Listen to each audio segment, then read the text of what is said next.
I wanted to talk today because I had like starting that junior program again with a new crop of kids.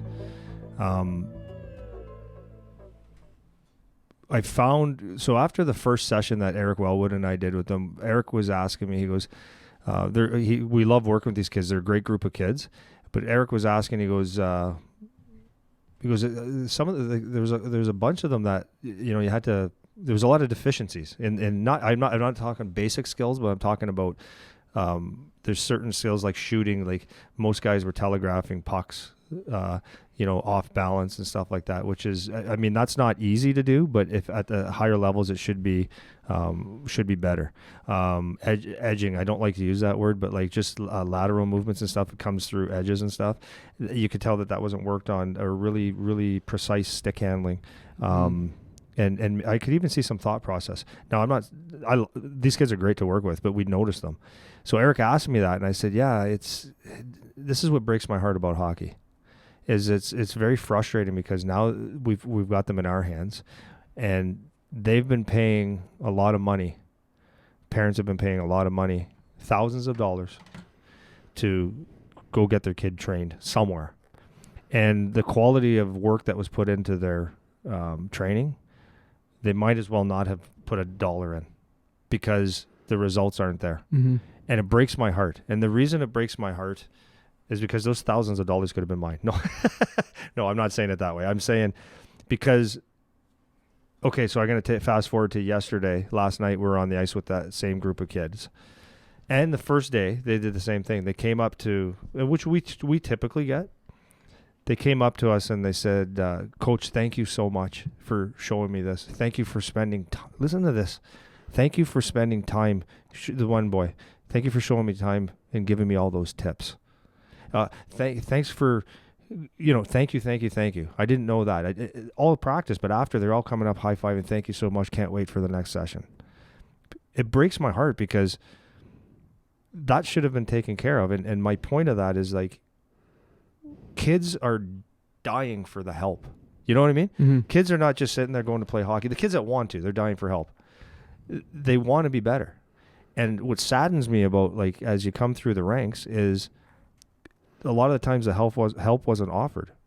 And it's actually a very simple thing to do. Mm-hmm. So we're going to talk about a little bit about that today, and I'm going to probably, if you can interject at any point. Right now. I was going to say with those kids specifically, like we've said this before, but unless you're one of those, we always say this caveat, but unless you're one of those guys that's the best kid, the help will come knocking on your door when you're that good, right?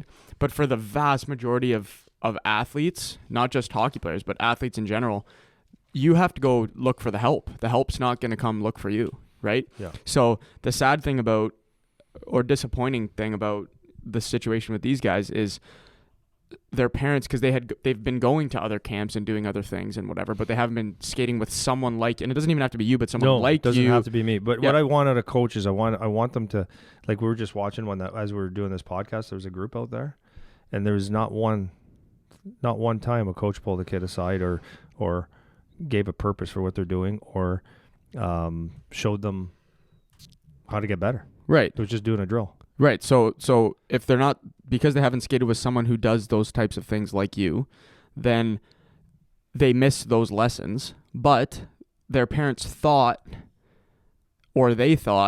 probably more the parents, but they thought that they were going to get help. Yep. Right? So they are going looking for the help, but they're just looking in the wrong places, and they're getting it from, because whatever the reason, they don't know any better. Their coach is the guy that runs the camp, whatever the reason is. They're investing money to get help. So they're going and looking for that help, but it's not the right place. That's not where they should be looking. And then they come skate with someone like you who does do things the right way and actually tries to do things with the right intention and has the knowledge to actually give them the help that they need to be getting. And, you see that they have all these deficiencies, underdeveloped parts of their game and holes where, the kid might be a really good shooter, but he's not a good skater. The kid might be a decent skater, but he can't stick handle well, or whatever their deficiency is, because they did all these reps with, at other skates or other camps or whatever. And it doesn't matter where you go skate. If you skate, you'll get better at certain things, right? because you're doing reps. Yeah. But they didn't optimize how they were spending that time, and they didn't get help in the best way that they could, where they come to you and they're a more well-rounded athlete ready to, take the next steps into a more serious role, especially within hockey.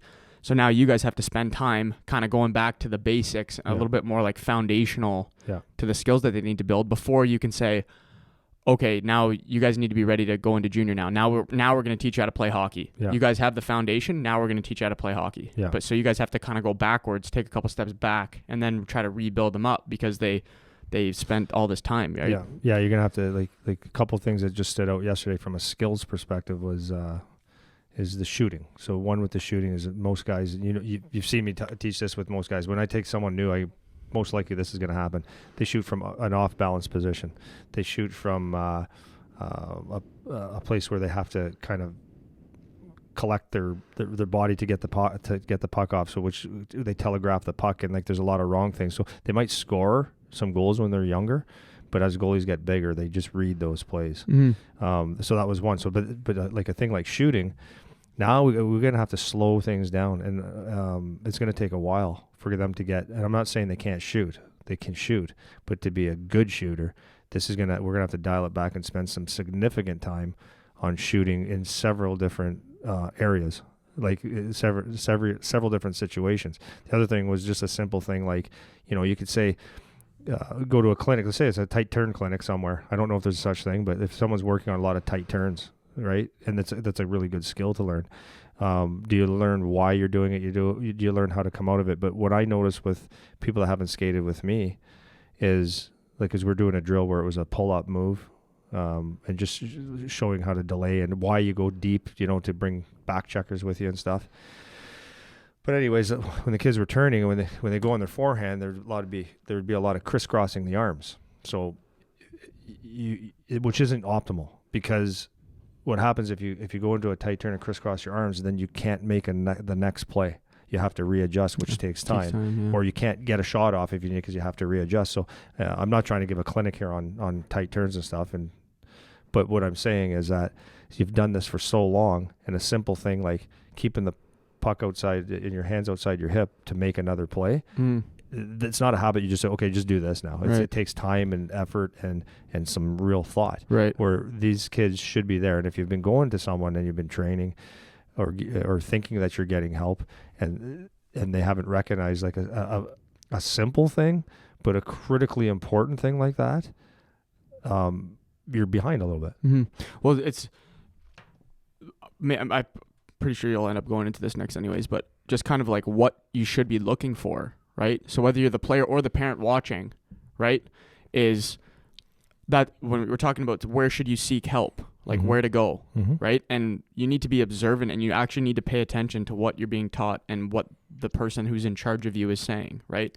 So whether you're the kid or the parent, a good indicator is this guy pulling my kid to the side and trying to show him something in more detail? Yeah. That's a really good indicator, because even if they're not showing them exactly the correct thing to do, it's showing you like they have some intention, and they're trying to do the right thing. Or something you can measure against some, like they could talk to their coach and then come to me and say, hey, my coach said that I should shoot like this. Exactly. I had a coach say that you should never ever take a slap shot. And if you do, the stick should never, who it is, the stick should never go be above your knees. And they asked me, and I'm like, geez, I don't want to say this guy's an idiot, but I got to say he's an idiot. No, but my point to that is that at least they can measure it, right? So if they tell your child something, and if they come up to someone like myself and they say, hey, coach, my coach said this, what do you think? At least I could say, okay, that's good, but you can make it better here, or give them some context to even help them think about it, or to make it better, or to say, yeah, you know what, your coach did a great job there, and that's what I would say. Right. And it's like you've said before, a couple things. You said like play the 5 whys game, right? Why, and see where their knowledge runs out. Yeah. And then science guy, you're getting data points off of all the people that you're working with, right? Data points. No, okay, listen, stop. But no, but this is it. So one of the things that my brother always says, which is so funny because he's a super critical thinker too, like absorbs information, and that's exactly how he words it all the time. He's like, when I'm around people, or I'm in a whether it's a social setting or an academic setting or wherever he is, he's like, I am gathering information at all times.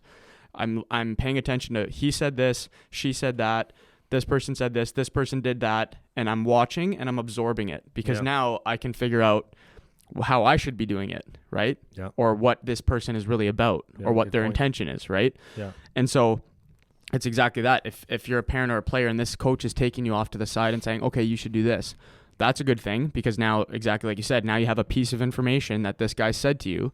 So before we even get there, if the person isn't taking your kid aside to work on something, unless it's your team practice where it's just your coach, if you're paying for a clinic and that's not happening, that's a waste of your money. I don't care. Total waste. I do not care if it's the NHL skills coach of the Pittsburgh Penguins. Yeah. If he's not coming and trying to teach your kid something specific and he's just running drills, you're wasting money. Yeah, so 100%. That's number one. Number two, if they do start to do that where they take your kid aside, now you can listen to what they're saying, right? And now you have what they just told you to go to somebody else and be like, oh, like, well, I heard this. Is this right? And you go talk to somebody like you. Yeah. And you're like, well, no, that's actually not right because this, or yes, that is right because this, right? And that's how you'll figure out. Or it can be right. Can be right in this situation, that situation, right? Yeah. And now you can kind of navigate 100%. Where you should go for help. Who's the most reputable person in your circle that you can go to get some answers, right? Yeah. And that's parent or player.